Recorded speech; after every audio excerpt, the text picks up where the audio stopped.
Alrighty, let's see here. I'm still on the other computer, and I need to turn my screen so I can see what's going on. We'll go over here and tackle this box. I set it up so I don't have a delay, but I see that I do have a delay.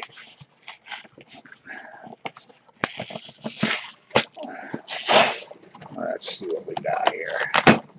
Gotta move this box to another location so I can open it.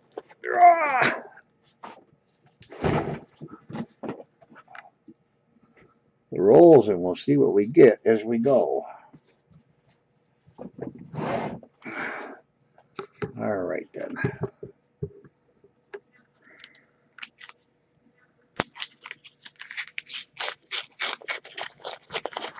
Oh, one more thing I gotta do. Gotta move some of these things around, and we'll do this now.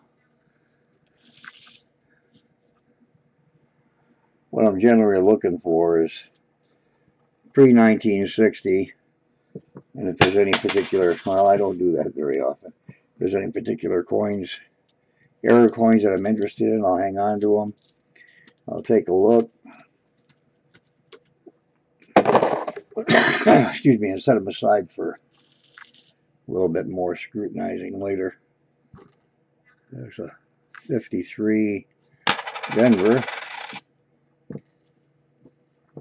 Not really into grabbing the error coins out right now or looking at them too carefully. And there are only a couple that I'm really interested in. I don't know how long this is going to take me. I think it usually takes me about an hour and a half to go through an entire box. Take a quick look at the 2005. Look for that die break on the leg. They say it's a pretty common error, but I've yet to see one. And I've gone through a good 40,000 coins recently. About. And there's the first roll done. Yeah, I know I go through them pretty quick, but like I say, I'm just looking for pre-1960 right now. And then I got a really good box yesterday. Found 7 war nickels in the box. One of the boxes yesterday, which is rare. It's usually I average about 2 a box, something like that.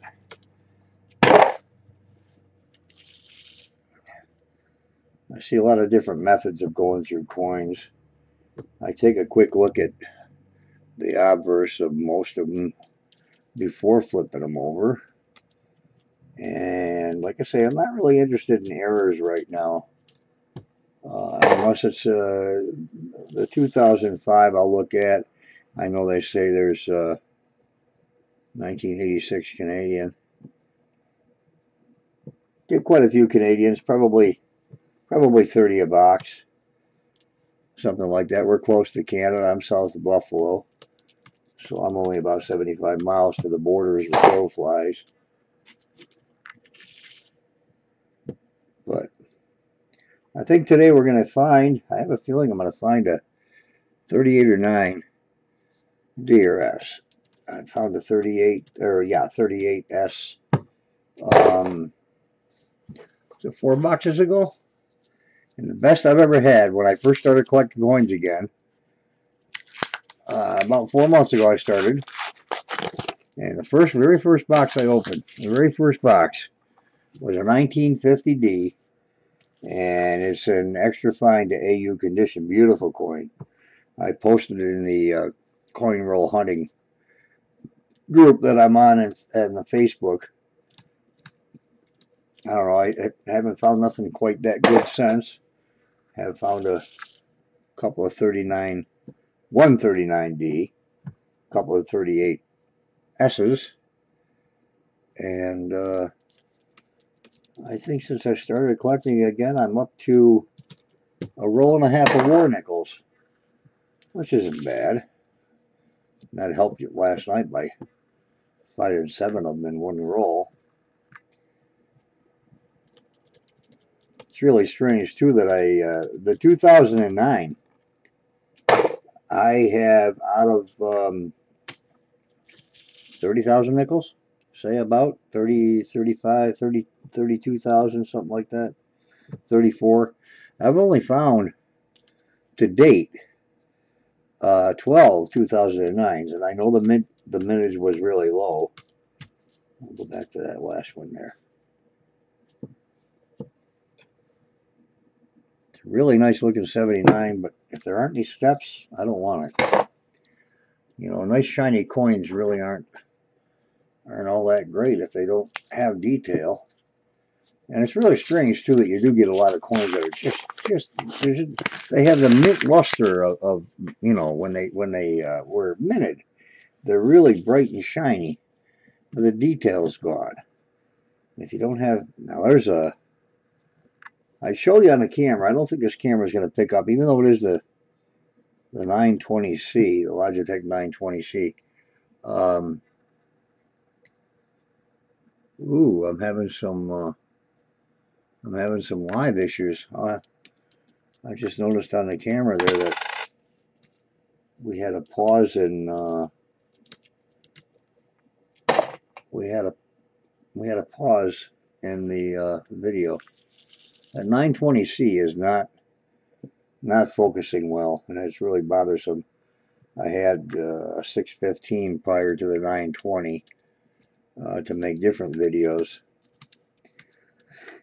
and I think I'm just gonna, if I'm gonna continue doing this, I'm gonna get a really good camera, get a somewhat commercial grade, or just, you know, maybe you just get the get a Samsung S7 or S8.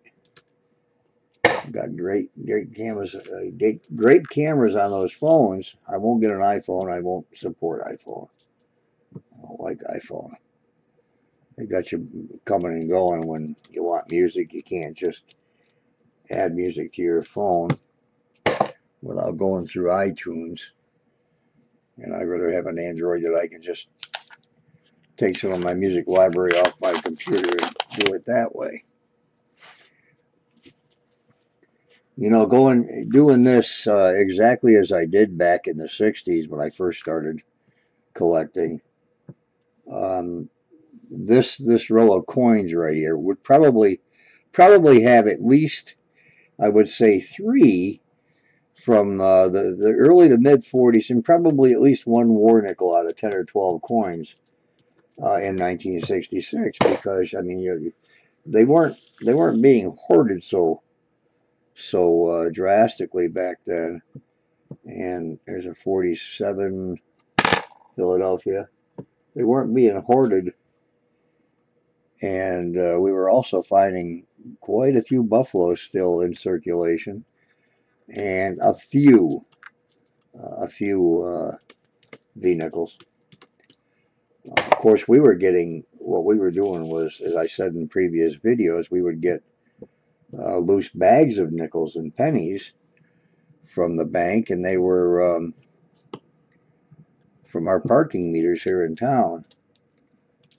And they rolled them, or I'm sorry, they counted them. They had counting machines at the bank, but they didn't roll them at that time.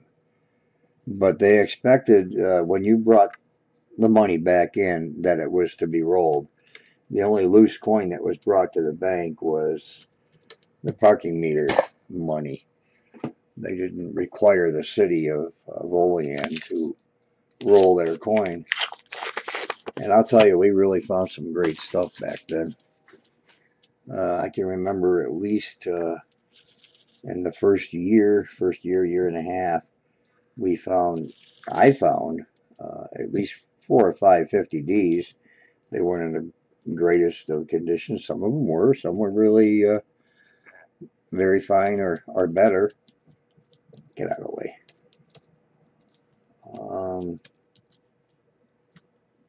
It's enjoyable though. You know, everybody today is out Pokemon hunting, and at least they're getting exercise. You're not getting much exercise flipping coins over. But you know, a friend of mine said, you know, how can that be enjoyable? Well, I guess it's to each his own. I have gone out Pokemon hunting. That is kind of enjoyable. Good exercise for sure. Well, this is a pretty dry box. This is the, what, fifth or sixth roll. And I only had three coins out of it, or two coins out of it so far. There's a high rim, pretty high rim on this 83, but not interested in that. Not high enough to do anything.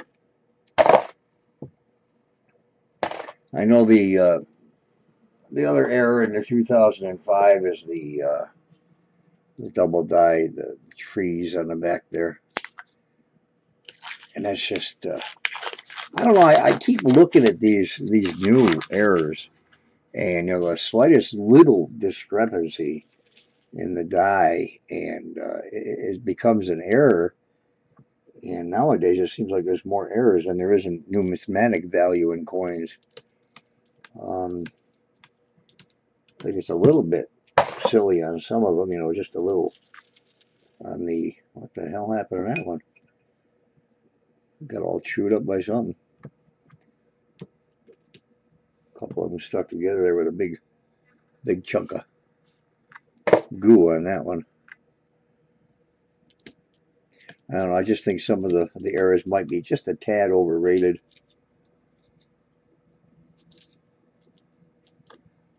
Depending on what you're looking for. And as many as they're finding, they certainly can't be worth a whole lot. It seems like the 2015 and 16 coins, so many people are finding errors on them that they aren't going to be worth a whole heck of a lot if you got hundreds of thousands of coins with the same error. Not enough steps for me on that one. Partial steps, but not very prominent. There's a 49, again, Philadelphia. I am finding a lot of Philadelphia, but the funny thing is, I do find more from Denver in the earlier years than I do Philadelphia, and we're right down the road from Philadelphia in upstate New York, and Denver's almost all the way across country. It used to be that way back in the '62. We'd find more of the semi-key dates than we would Philadelphia, it seemed. Seem to be coming across a lot of the Greece errors too. I'm not all that really interested in them, unless it's really a major error. I was watching a video the other day. The guy is just pulling out all the 64s. I hope he's pulling them out so he can trash them, because that's their first year they've been minted over a billion nickels. And I don't know why he would be pulling them out, but he kind of gets excited when he sees them. Well, this is definitely a Grease error. I'll try it again with the camera. I don't know if it's gonna pick it up or not. If it's, I got the lighting wrong too in here. Bear with me, guys. It's my first live video going through coins. I am going through rather quickly, and as I said, looking for just basically 81 Canada. That's, what is it, 80, 82, 86? Before they stopped making them out of mostly nickel. And there is somebody on one of the groups on Facebook who likes all the Canadian nickels regardless of date, even the new ones. I have set a lot of them aside, and I don't know if he's disappeared from the group or what, but I did send him a message saying that, you know, I'm willing to send these to you just for the shipping and the face value. I'm not going to charge him anything extra for them. I have no use for him, but if he's really into Canadian, and I'm close to the border. I certainly get enough of them to make a couple of rolls a month if that's what he prefers. But I've not heard back from him, so maybe he just said we don't have time to get on there and chat. This really is a slow box. But you know what? The box that I found the 50D in was pretty darn slow too. I thought, why am I getting into coin collecting again? And certainly not seeing nothing like we used to see back in the old days. It was a 54, one of the most common dates I find. 54 Denver. But that 50D popped out, and then I got a couple war nickels, and I think a couple of 38s Philadelphia out of that first box.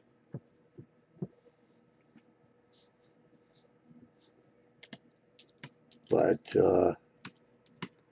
big difference from then and now. Excuse me.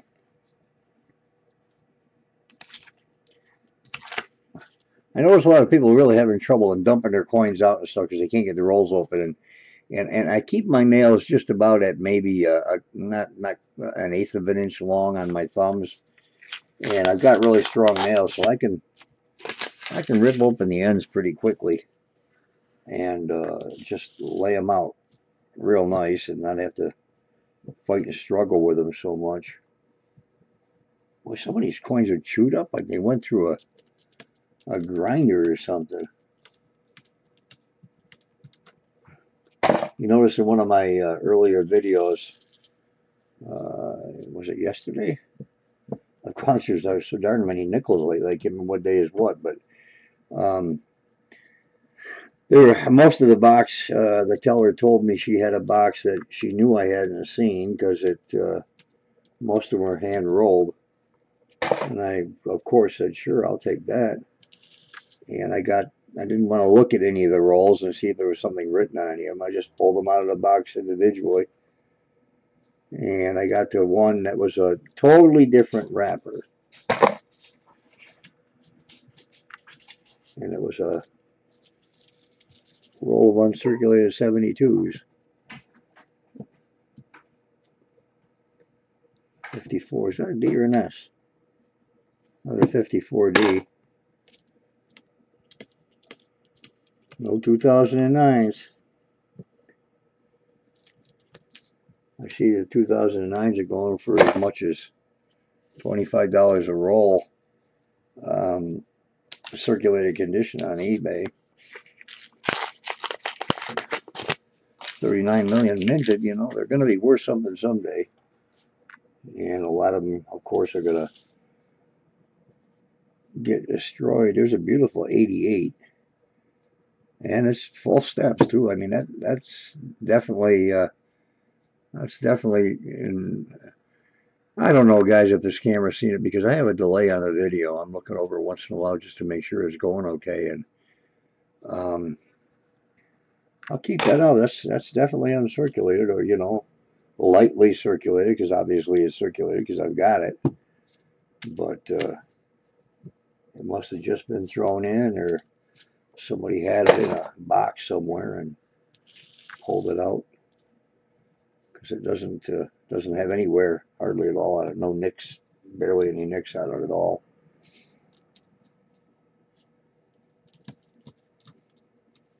A lot of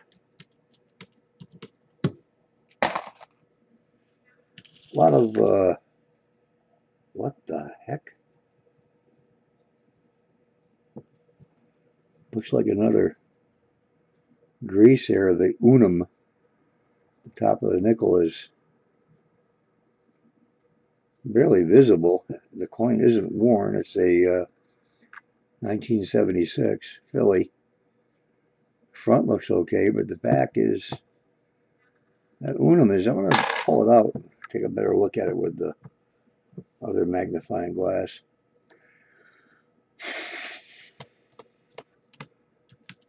I'm a published writer, so I'm on the computer all the time, and I think I'm wearing my eyes out. Well, here's another one that is, man, this thing is really I'll put it up there. I know it's going to come up eventually. I'll hold it back a bit.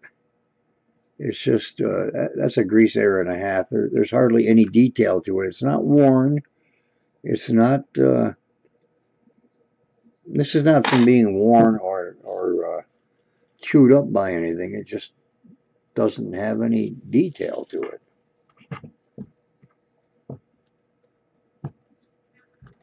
There's a 1946, and I do believe it's an S. No, it's a D. 46D. I'm looking for those keys and semi-keys, and they're still out there. Few and far between, though, aren't they?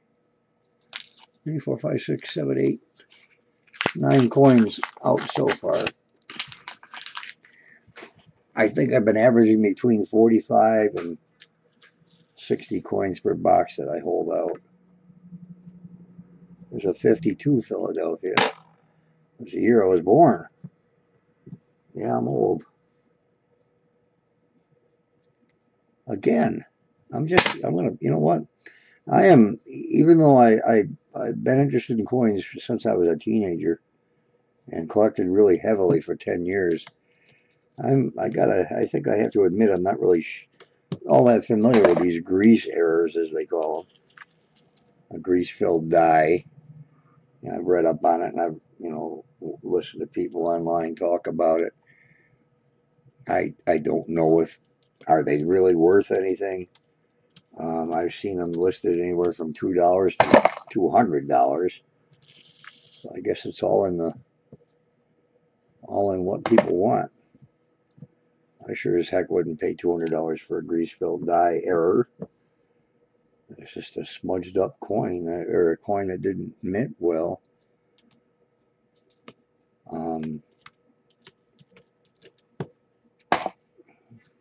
I did find, I got a $250 box of dimes not quite a month ago.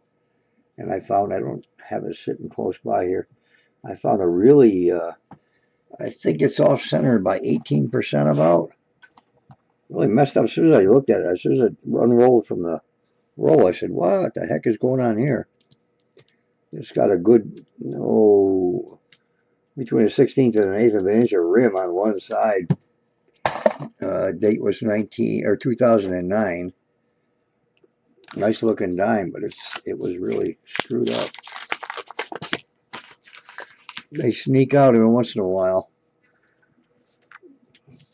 Also, if you watch the video of mine from yesterday, wow, somebody didn't like that nickel at all. I found a 1900 Canadian cent. And the first time I ever checked the Coinstar. Is that a 59 or a 39? It's a 79. Got a 1900 penny from Canada in the Coinstar reject slot. I walked by and, I see everybody talking about it online. I check the Coinstar machines all the time, and I've used Coinstar a couple of times, but I never thought to ever go by and look and see if somebody left a goodie behind. And 1900 in very fine to extra fine condition. I think the value was it was 23.50, and very fine, and around 30 and extra fine. It's a nice looking coin. Oh, it's right here. It is, like I said in one of my other videos. This was in the Coinstar yesterday when I went to Walmart. I was really surprised. I didn't even look at it until I got home. Actually, I didn't look at it until I opened my box of nickels and remembered I stuck it in my pocket. But it was kind of a shocker to see the price of it after I checked it online. I used to be a subscriber to the Beckett coin guide, coin price guide, and now there's some really good.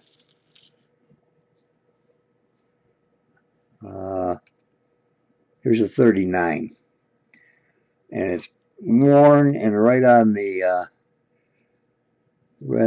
between the 3 and the 9, there's a little nick.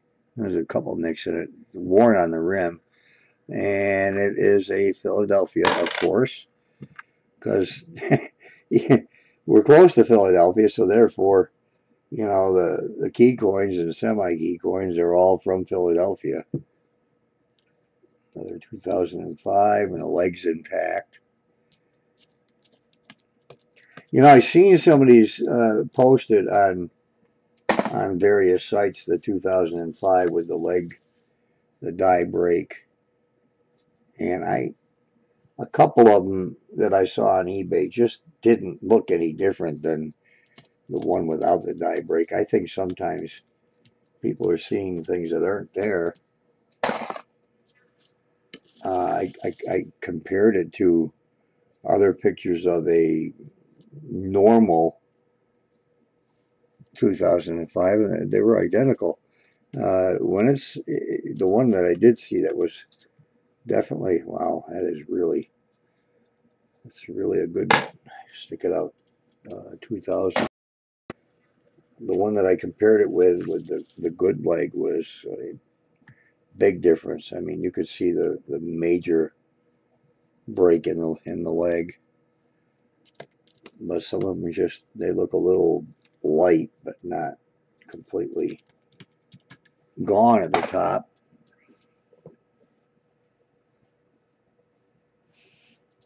I don't know why the heck my internet is dropping frames. Hopefully the thing's going okay.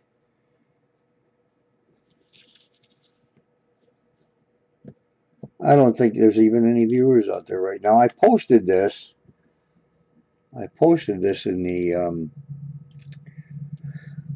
coin roll hunting group that I'm in, but it didn't get approved. So I just attached a little note to one of my earlier posts that 60 some people liked, hoping a few of them might see it.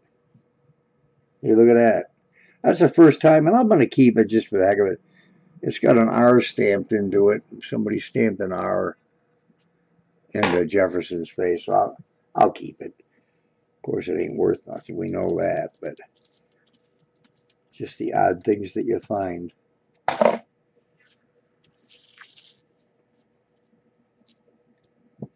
Man, I wish that guy were here and take all these 64s out of circulation.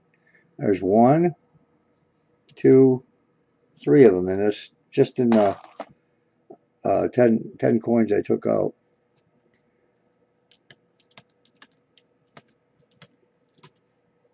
And that might be a good idea. Let's just all hoard the 64s and then get rid of them. And then they'll be worth something.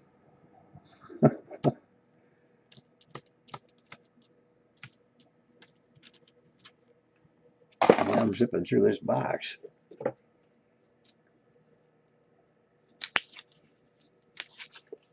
Getting chilly tonight. Feels like it's about 60 degrees outside. Weather's been changing a lot around here. Hasn't been a real great summer. Wow. It's really something when you find a coin that's only 8 years old and you kind of get excited about it. And you find a 2009 and think, holy cow, look at that. I found a rarity. It is. It is rare. I don't know if it's that way throughout the entire country or not, but from what I understand, it is. To find only a handful out of 30,000 nickels is like, you know, I've found, and since I started, let me see, I got a 38 tube here somewhere. There's 2, 4, 6, 8. There's 9 in that one, and those are just average circulation So I've found more 1938 Philadelphias than I have 2009 Philadelphia and Denver's combined. So I think those 2009s are someday going to be worth a few bucks. At least they ought to be. Something as scarce as these are, they certainly ought to be worth something. Coin collecting, as the interest has gone down an awful lot since the 60s. And it's a new breed of collector today than it was then, because, Jesus, I remember so many people my age, paper boys, who were, when they were 14, 15, 16 years old, they were going through their coins like crazy and pulling out the silver and the older key coins and such. I remember when I was 14, 66, and Mark, who lived across the street from me, was a paper boy, and I subbed for him a couple of times. And I had to collect for him on a weekend once. I had to go out and collect a payment on a weekend once, and I can't believe that I'm walking away from his desk. I can't believe that a lot of the people, I mean, I can't believe it now. Back then, it didn't really dawn on me, except the fact that I was collecting, but people were paying with Benjamin Franklin halves in in '66. But they were still there. My ex, one time in Arizona, after I moved to Arizona, she was a bank teller, and she called me up one day and said, "Don't go home after work. Come straight here." And I asked her what the big deal was, and she said, "I'm not even going to say nothing. Do you just come to the bank, and I or somebody will open the door for you," because it would have been closed by the time I got there. Of course, they work a little bit later. And I walked in. One of her friends, one of the other tellers, opened the door for me, and I walked in, and she had a big smile on her face, and she said, "You aren't going to believe what I bought today." And I wasn't thinking about it. I figured she went to the store on her lunch hour and bought something silly or something. And she reached down and comes up with 4 rolls of $50 and set them on the counter. She said, "Open them." And right away I figured, okay, well, there's going to be something good in here. And there was. It was more than good. She had 4 rolls of Franklin halves, and when it was a regular customer, she called the guy, the dummy. She called the guy and told him what he had turned in, and he said, I don't care. I just wanted the money. I don't want the coins." And she, even though she explained to him that they're worth more than the 50 cents that the bank paid for them, he said, "That's okay. If you have any use for them, you go ahead and keep them." Well, she kept them for a week. She didn't give them to me. She kept them for a week and to make sure the guy wasn't going to change his mind. Because I felt that was kind of bad. That elderly guy brings in his $50 and they're all Benjamin Franklin. I certainly would have probably said something to him too. I wouldn't just cash them in and hang on to them. But he didn't want them, so I did get them, and they were all really nice shape. There was a couple rough ones in there, but the majority of them were in really nice shape. There's a 96 with full steps, but it's got some nicks in it, so I don't care. And I know a 96 isn't really worth anything, but there's grandkids that could use these maybe 40 or 50 years down the road. What's a 96 going to be worth? And then again, 40 or 50 years down the road, who knows where this world is going to be. Well, that wasn't all she had that day. Wasn't done with the story. She showed me them, and we talked about it, and she said, I want to hang on to them for a week. I said, "Yeah, go ahead. I don't care. That's fine." But then she pulled up something else that she just had to show me, and this was something that wasn't going back to anybody. because it came right directly from the Fed. She had a wrap of $20 bills that had no serial numbers on them. The entire wrap had no serial numbers. Is that a war nickel? No. Boy, it sure looks like one. The coloring of that. Hopefully the camera will see it. Hopefully you'll be able to see it. And I couldn't afford all of them, of course. And I wasn't going to take out a loan to buy them. So I bought 5 of them. And stupid me, she set them aside, which she had a prerogative to do. Tellers do have a chance to do that. She set them aside, and I bought 5 and took them down to the Frontier Frontier Gold and Coin on Central Avenue in Phoenix. And I went in and I talked to Bill, the owner. I set them on the counter. Of course, they were uncirculated. I said, "What do you give me for these?" He didn't hesitate to say, "I'll give you $75 a piece for each one of them." So here's a question that maybe you can answer for me. Why didn't I get the rest of them and go back and sell them some more? But that was the end of that. I got 5 of them and I sold them for a profit. And I honestly don't remember if Kathy told them about the rest, or if I know I didn't. I don't recall telling them about them, but maybe I did. I don't know, but I don't recall. And $75 for $55 profit on each bill is a heck of a profit. And this would be in 1977. So, and that's when silver. What year was it? Silver went to $50 an ounce. You could take a silver quarter. There were a few restaurants, and not chain restaurants, mom and pops, and small restaurants like that they put up a sign, they put up a special menu, and you could get an entire meal for a silver quarter. Or you could get I believe you could get cheeseburger and fries for a silver dime. But you could get a regular meal, a decent meal, fried steak or whatever, for a silver quarter when the price skyrocketed.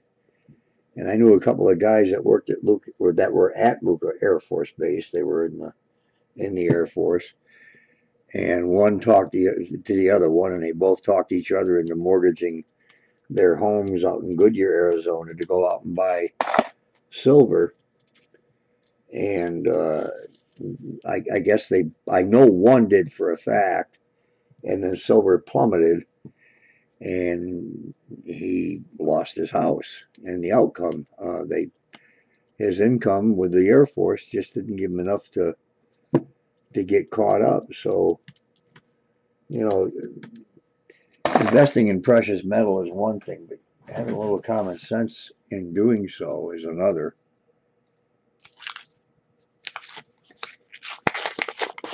This box is not going anywhere, is it? It's not doing all that good.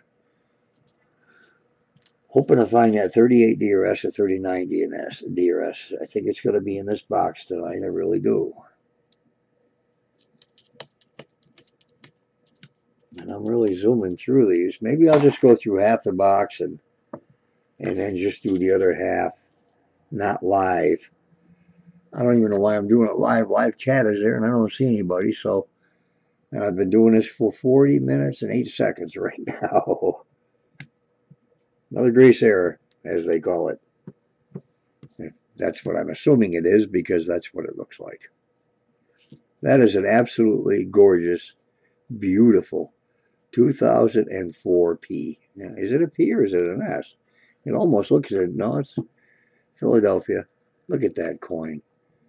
I mean, that couldn't get any brighter, or I'm going to keep it. I thought that was a 39, and it's a 79. The way the light was hitting it. I think I'm going to go through 2 more rolls live, and then I'm going to stop this. And actually, since it is my first live video, I do want to check the, I'm using OBS, Open Broadcasting Software, for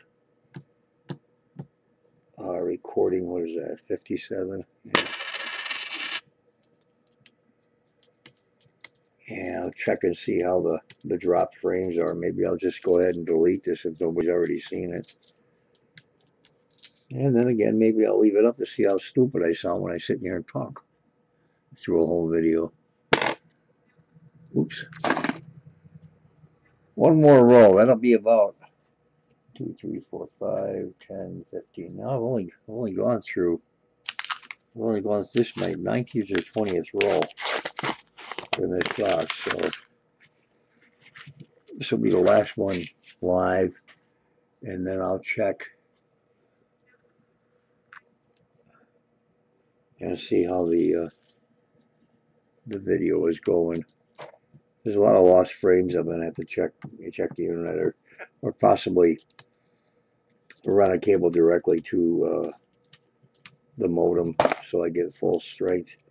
Got high speed, but you know, it varies. They tell you so many, 100 megabits per second, and then people in the area on the net just use. Now, see, this looks like it could be a die break in the leg on a 2005. You know what? I think it is. I think that's a. I'll just set it aside and I'll stick it under a microscope because it's not convincing to me. I mean, it's got to be completely detached for me to even consider it to be a die break. It can't just be a light strike where the leg is connecting to the body. That doesn't tell me that's a die break. It tells me it's a light strike. Light strikes aren't worth anything. Not when you have so-called tens of thousands of them because of the die breaking prior to the die breaking. And another one. At a certain angle, you angle the magnifying glass this way, and it looks like there's a gap. But I don't know. I don't think so. I'll set it aside. That's it. I'm going to stop. I'm going to stop the video. Move the rest of this box. And I'll thank you all for watching. Or if you come on later and watch it, it'll be in my playlist of coin roll hunting. That is a gorgeous 2004. I mean, that's as close to proof as you can get. It doesn't even look like it looks like a proof planchet. It really does. That sucker is just as sharp as any coin I've ever seen. Proof. So, with that, I'll say thanks, and see you on the next live broadcast, or the next time I upload a video, which will probably be tomorrow. Have fun in your roll hunting.